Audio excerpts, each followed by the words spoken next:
अगर आप भी हार मान चुके हैं तो इस वीडियो को जरूर देखिए। दुनिया में बहुत से लोग ऐसे हैं जो अपने सपनों को छोड़ देते हैं। बहुत ही ज्यादा प्रयास करने के बावजूद भी सफलता नहीं मिलती तो मन में हार मानने का विचार आता है। हम अपना उत्साह खो देते हैं। हर दिशा में ना उम्मीद ही दिखाई देती है, कुछ भी पॉजिटिव नजर नहीं आता। लगता है कि हार मान ले। यदि आप भी ऐसा सोच रहे हैं तो मैं कहूंगा नेवर गिव अप। फिर भी दोस्तों, आप हार मान चुके हैं और आपको लगता है कि आप आगे कुछ नहीं कर पाएंगे, तो मेरे इस वीडियो को पूरा जरूर देखिएगा। आपको नई उम्मीद और हार ना मानने की ताकत मिलेगी।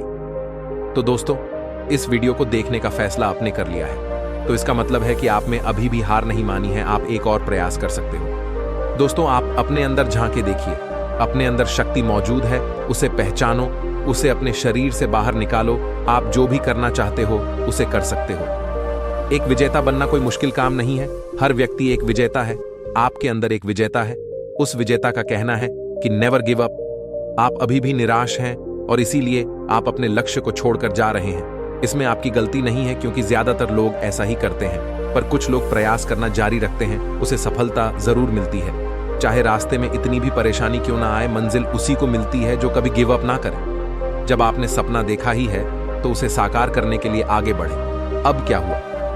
हमारी सबसे बड़ी कमजोरी हार मानकर बैठ जाना है, जबकि सफल होने का सबसे बड़ा कारण सतत प्रयास करना है। आपके इरादे बुलंद होने चाहिए, तब तक हार मत मानो जब तक लक्ष्य प्राप्त ना हो जाए। इसीलिए असफलता को इग्नोर करो, अपने काम में लगे रहो। डरना नहीं है, बल्कि लड़ना है। अपने इरादे इतनी मजबूत रखो कि हार मानने का विचार ही ना आए। अपने लक्ष्य को महसूस करो, उसे अपनी बंद आंखों से देखो और महसूस करो कि आपने उसे पा लिया है। आप उस काम को कर रहे हैं जो आपको पसंद है।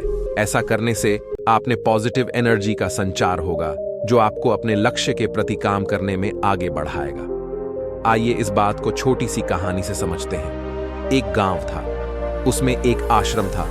आश्रम में एक आचार्य और उनके 3 शिष्य थे।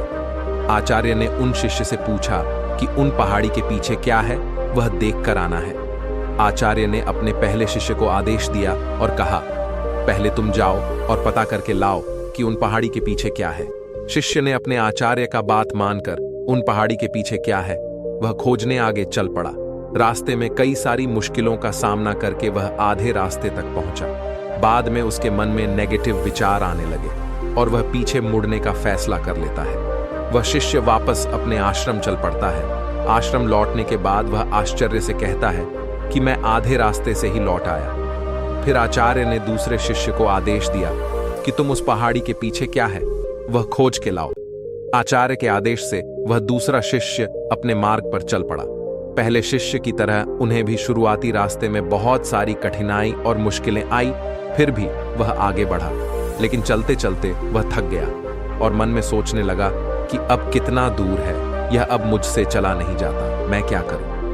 उसके मन में भी नेगेटिव विचार आने लगे और उसने भी गिव अप कर दिया। अंत में आचार्य ने अपने तीसरे शिष्य को आदेश दिया और कहा कि अब तुम जाओ, पर पता करके आओ कि उस पहाड़ के पीछे क्या है।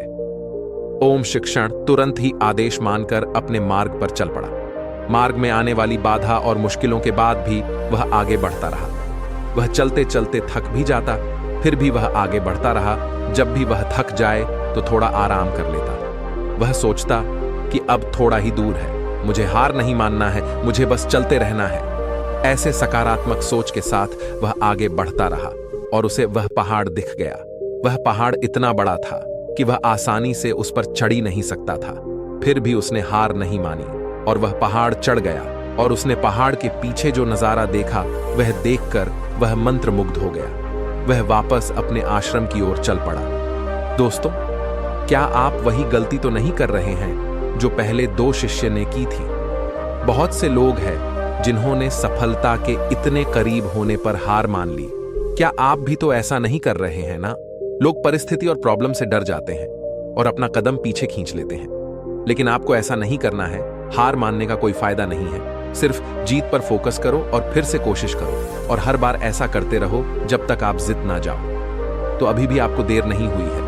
अपने सपने को साकार करने के लिए एक्शन प्लान बनाओ और नेवर गिव अप एटीट्यूड अपनाओ। दोस्तों, मैं आशा करता हूं कि इस लेख के माध्यम से आपके जीवन में पॉजिटिव चेंज लाने में मदद मिली होगी।